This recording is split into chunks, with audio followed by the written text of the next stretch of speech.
start with one question. Andrew mentioned at the end of, or as part of his talk, that about the challenges of maintaining and sustaining open source software tools. For the rest of you, what are the challenges that you all have faced in developing and maintaining your open source tool for the community, and what kind of challenges do you foresee in maintaining this tool over the next 5 years? Well, I can speak. Like the tools that I have shown are mostly done by me, that I have already left the lab. So this is like an actual problem, and Lisette is asking me, okay, what do we do now? I said, okay, I will do it because they are my tools and I want them to be used. I think they are useful, but there's no, like, haven't found a solution.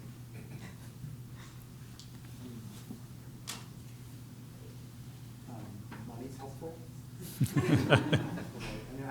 For us, our perspective is transformed by the availability of NIH Brain Initiative funding to support distribution. Without the availability of people who work full-time on this as a problem, it really becomes intractable for folks who are really involved in research as a full-time job. Mm-hmm. So I think ultimately this is going to require some more structural change in the ways in which research is supported and obtained, rather than efforts that are localized to individual labs that happen to have the bandwidth. Yeah, I agree. Like, just maintaining is like more than a full-time job. It's 2 full-time jobs, simply.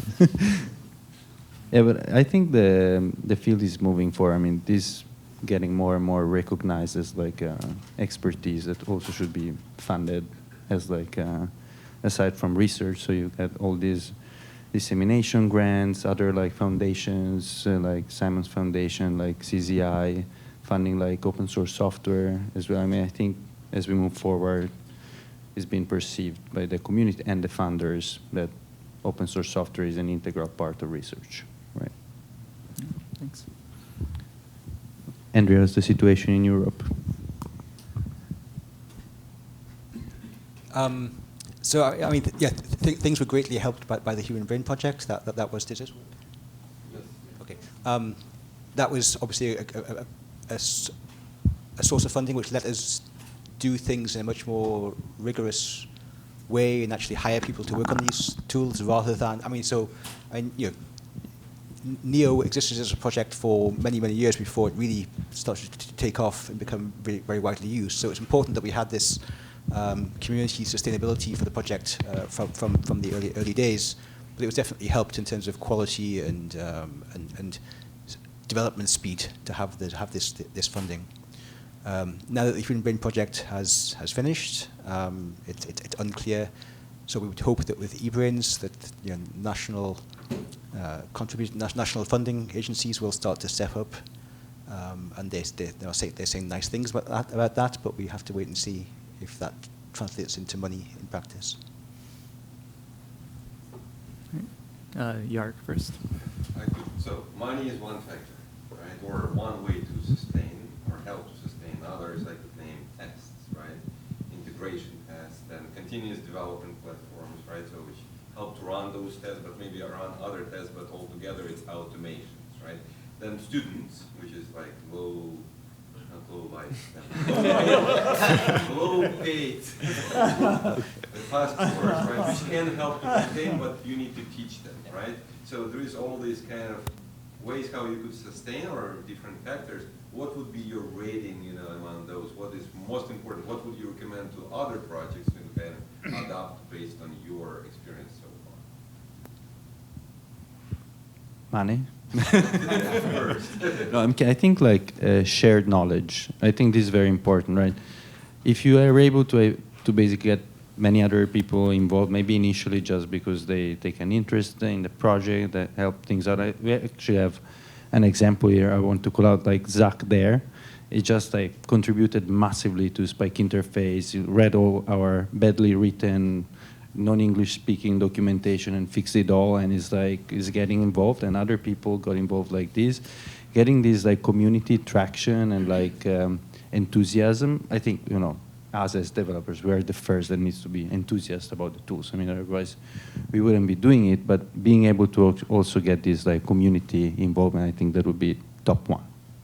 maybe top 2 is money. Yeah, but actually, the money really helps with that. So it just in the sense that, my students are not necessarily signing up to proselytize. Like their goals are to get science done.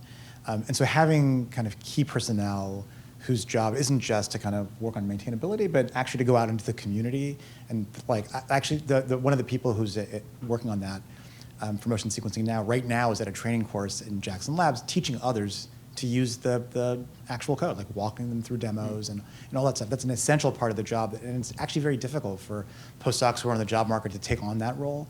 And so I think that like we have handled it by incorporating that into the job description. They're not just coding; they're out in the public. Yeah, I can. Maybe more of a comment than a question, but I totally agree with Bob. And I think it's also really important to have community managers for projects.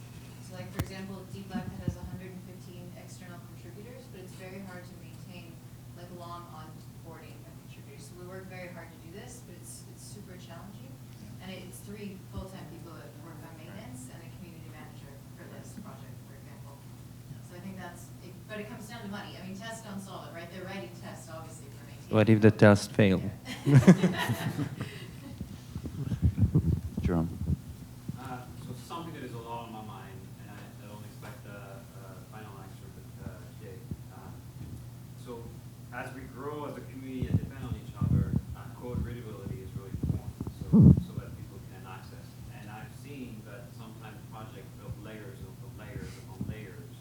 And so I'm just curious, what's your experience on this? And do you have practices in your respective project to make sure that the code base are readable and usable by others? Do you have any patterns there? For us, it was a big discussion. So we have Samuel Garcia is like the other core developer, and he's kind of like an old school programmer, right? So he doesn't like these auto-formatting tools. So it took months to convince him that it's a good thing. So now we found a compromise. I can tell this joke. So basically, when he makes PR, he basically turns off the possibility to have like the repo or external people pushing on his like PR until it's done. So it's always going to show an X because he doesn't let the pre-commit run, just because he wants to like keep protesting that this is not something he wants to do. As a side note, this is just. But I think these tools really help, right?